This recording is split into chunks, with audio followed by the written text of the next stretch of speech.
There is a strange malady that afflicts the human soul. It is not a virus, nor a fever, nor a broken bone. It is a trick of the eye, a distortion of the spirit. It is the belief that the light is always brighter somewhere else. We look at the horizon, and we see promise. We look at our own feet, and we see only dust. We are convinced that if we could just cross that ocean, climb that mountain, or change our name, the heavy burden of our dissatisfaction would simply vanish. We believe that happiness is a geography. But the ancients knew better. They knew that a man can travel 100,000 miles and yet remain standing in the exact same place because he carries his own shadow with him. There is a paradox in the human condition. We starve while sitting at a banquet simply because our eyes are fixed on the empty plate of a neighbor we have never met. Tonight I want to tell you a story. It is an old legend whispered in the bazaars of the East and studied by the pragmatists of the West. It is the story of a man who held the world in his hands, dropped it to chase a phantom, and learned the price of blindness. Come, sit closer to the fire. Let us speak of the diamonds hidden in the mud.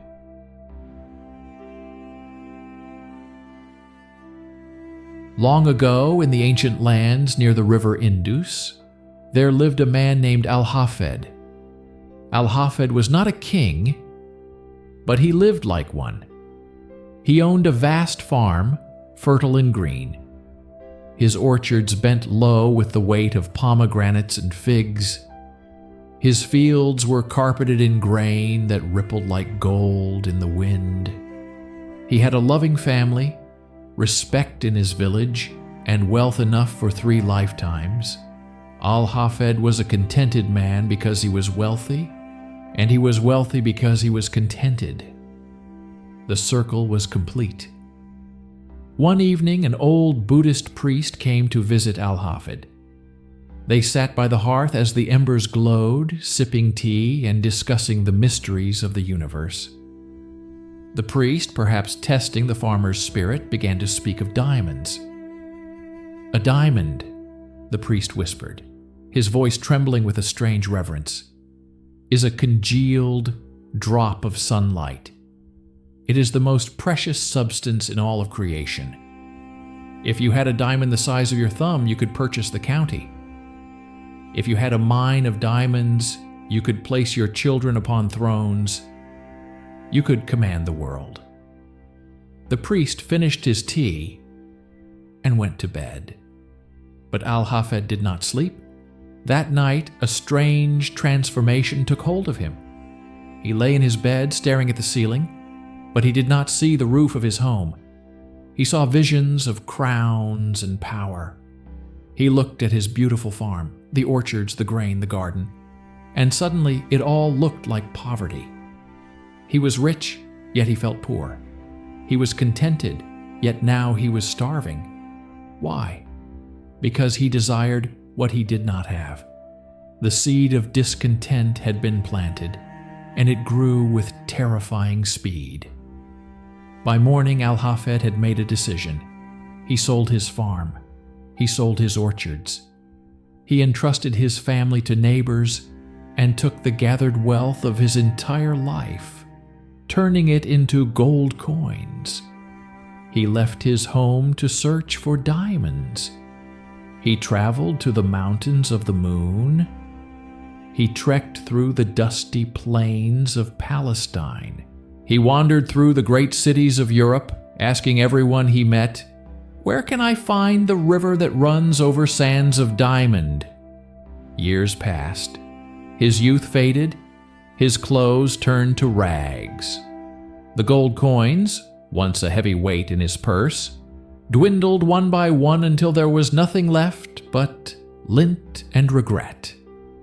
Finally, broken, starving, and crushed by the realization of his folly, Al-HAFED stood on the shores of Barcelona.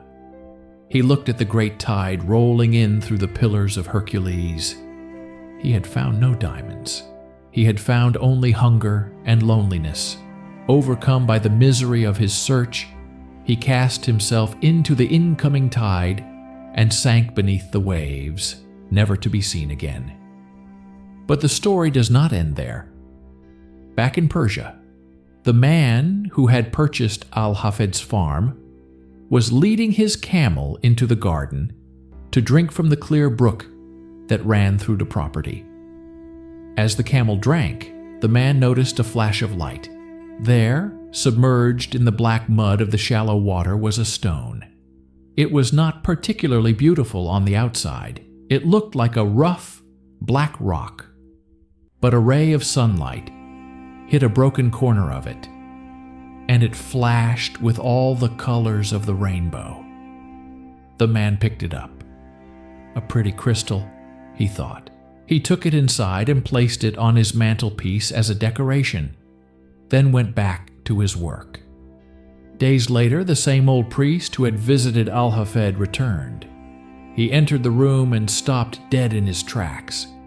A beam of light had struck the stone on the mantel, and the room was ablaze with brilliance. "Al-Hafed has returned," the priest shouted. "No," said the new owner. "Al-Hafed is dead. That is just a stone I found in the garden stream." The priest shook his head, his eyes wide. "I know a diamond when I see one. That is not a stone. That is a fortune." They rushed to the garden. They stirred the white sands with their fingers, and lo, there came another, more beautiful and more valuable than the first. And then another. And that, my friends, was the discovery of the mines of Golconda, the most magnificent diamond mine in the history of the world. The Koh-i-Noor and the Orloff, the crown jewels of kings and queens, came from that very soil.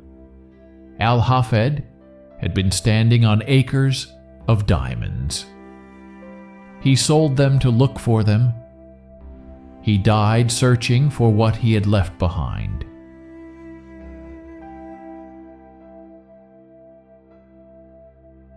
It is a tragedy, is it not, to own the treasure and die a beggar. But before we judge Al-Hafed too harshly, we must look in the mirror. For are we not all Al-Hafed? We live in an age of the great elsewhere. We are constantly bombarded with images of a better life, a better job, a better partner, a better body, a better city. We scroll through the polished windows of digital screens, looking at the curated diamonds of strangers. We say to ourselves, if I just get that promotion, then I will be enough. If I just move to the coast, then I will find peace. If I just find a partner who understands me perfectly, then I will be whole. We treat the present moment as a waiting room, a dull gray place we must endure until the real event begins. We treat our current circumstances like the mud in Al-Hafed's stream, failing to see that the mud is merely the casing for the gem. We are so busy looking over the fence that we let our own garden wither. We trample the flowers at our feet while straining our eyes to see the mountain peaks in the distance. Why is it so hard to see the value in what is already ours? Why is the grass always greener on the other side? Psychologically, we are wired for adaptation. When we have something, we cease to see it. It fades into the background. The brain seeks novelty. But the soul seeks depth. And depth is never found in the distance. Depth is found right where you are standing.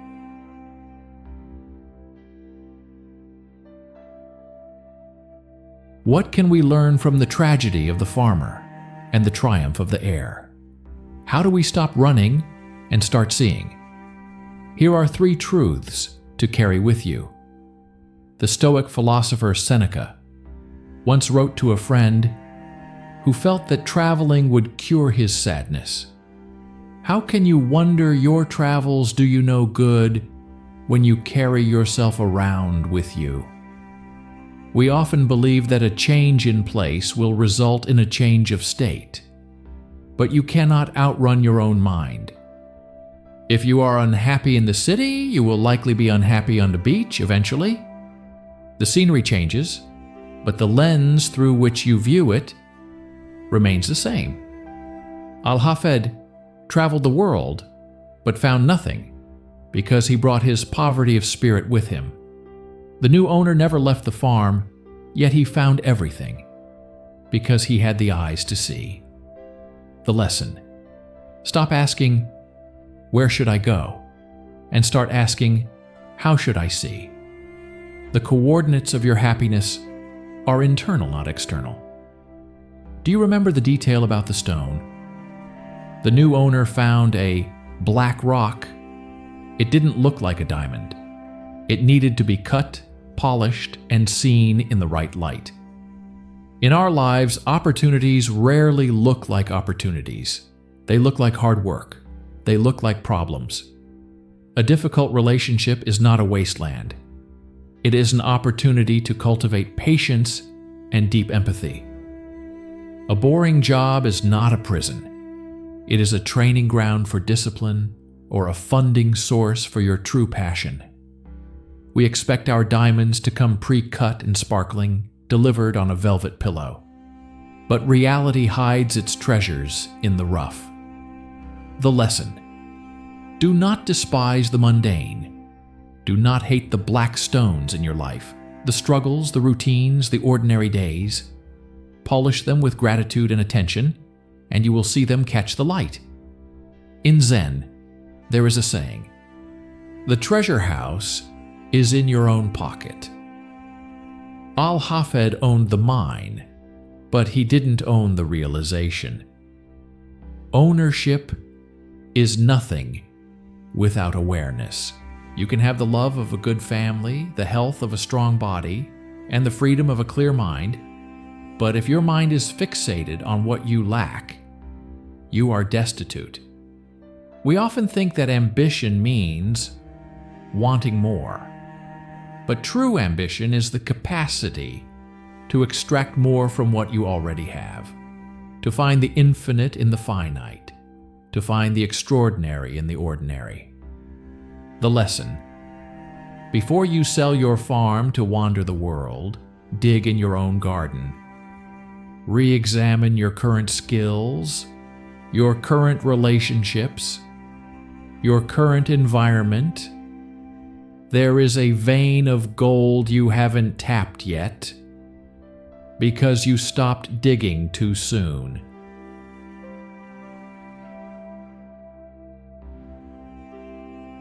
So how do we apply this? How do we stop being Al-HAFED? Start by shifting your focus from the horizon to the ground. Tomorrow, when you wake up, do not reach for your phone to see what the world is doing. Look at the room you are in. Look at the people who share your life. Ask yourself, if I were a stranger seeing my life for the first time, what diamonds would I see that I am currently blind to? Maybe it is the silence of the morning. Maybe it is the loyalty of an old friend. Maybe it is the skill you have taken for granted because it comes easily to you. Cultivate the beginner's mind. Look at your job as if you just started it. Look at your partner as if you just met them. Scrape away the dust of familiarity. And remember, the grass is not greener on the other side. The grass is greener where you water it.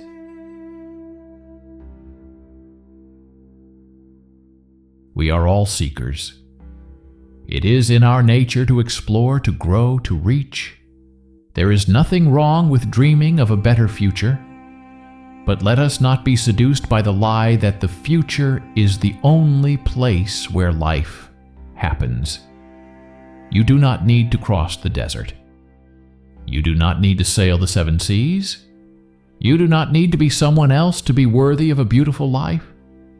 The universe has conspired to place you exactly where you are. There is a reason you are here, in this specific time, With these specific burdens and these specific gifts, the stream is running right by your feet. The water is cool. The mud is thick. Reach down. Get your hands dirty. The diamond you're looking for is you. And it has been right here, waiting for you to notice all along. Walk in peace, my friends, and may you find the acres of diamonds in your own backyard.